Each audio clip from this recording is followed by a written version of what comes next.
உங்க இடது கையை தூக்கி வலது பக்கமா திரும்பி நில்லுங்க. எதுக்கு இவன் இந்த மாதிரிலாம் நிக்க சொல்றான்? யோ யோ யோ, எதுக்கு கையில கயிறு கட்டுற? டேய் தம்பி, உன் வலது கையை தூக்கி இடது பக்கமா திரும்பி நில்லு. அங்கிள் எதுக்கு அங்கிள் என் கையில கயிறு கட்டுறீங்க? கொஞ்ச நேரத்துல உனக்கே புரியும். இரு மேடம், இப்போ பாருங்க, ரெண்டு பேரும் உங்க கண்ட்ரோலுக்கு வந்துட்டாங்க மேடம். நீங்க மனசுல என்ன நினைச்சாலும் அது அப்படியே அவங்க பண்ணுவாங்க. அப்படியா? இப்பயும் நினைச்சு பாக்குறேன். என் புள்ள தன்னைத்தானே 5 கொட்டு கொட்டிக்கணும், என் புருஷன் தன்னைத்தானே 5 அரை அரைஞ்சிக்கணும். நம்ம நினைச்ச மாதிரி கொட்டிக்கிறான். நம்ம நினைச்ச மாதிரி ஒரு அரைஞ்சிக்கிறாரு. சாமி சாமி, எப்படி சாமி நான் நினைச்சதுல இவங்க பண்றாங்க?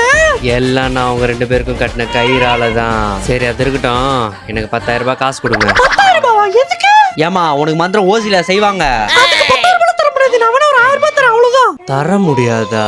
இப்ப மட்டும் நீ 10,000 ரூபாய் காசு கொடுக்கல, அவனுங்களுக்கு மந்திரம் போட்ட மாதிரி உனக்கு ஒரு மந்திரத்தை போட்டுருவேன். என்ன இந்த ஆளு பிளாக்மெயில் பண்றா?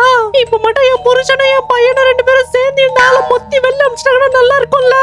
டேய் ஏய் சாமியாரே, என் அம்மா கிட்ட 10,000 ரூபாய் காசு கேப்பியா நீ? என் பொண்டாட்டி கிட்ட 10,000 ரூபாய் காசு கேப்பியா நீ? டேய் என்ன அடிக்காதீங்கடா, அது விபரீதம் வேற மாதிரி ஆயிடும். ரெண்டு பேரும் அடிங்க, நல்லா அடி வாங்கணும். டேய் என்ன அடிக்காதீங்கடா, வேணாம்டா. டேய் ஏய் போடா வெல்ல, நீ வந்த அவ்வளவுதான். ஏய் சாமியாரே பார்த்தல, ஓ மந்திரத்தை வச்சு ஒண்ணி அடி வாங்க வச்சடா. ஏய் எடி அடி வாங்க வச்சிட்டல நீ. உனக்கு இருடி, பேய்களால சூனிய வச்ச எலுமிச்சை பழம். ஏய் போடா, இதெல்லாம் நான் பயப்பட மாட்டேன். உன் வேலைய அவளுக்கு காட்டு. இதுக்கப்புறம் தான் ஆட்டமே ஆரம்பிக்குதே. அதுக்கப்புறம் அந்த எலுமிச்சை பழத்தால உங்களுக்கு என்ன விபரீதம் நான் தெரிஞ்சுக்கிட்டோமா? ஒரு லைக் போட்டு சப்ஸ்கிரைப் பண்ணிட்டு கமெண்ட்ல எஸ்ன்னு சொல்லுங்க. பார்ட் 6 நாளைக்கு வந்துரும்.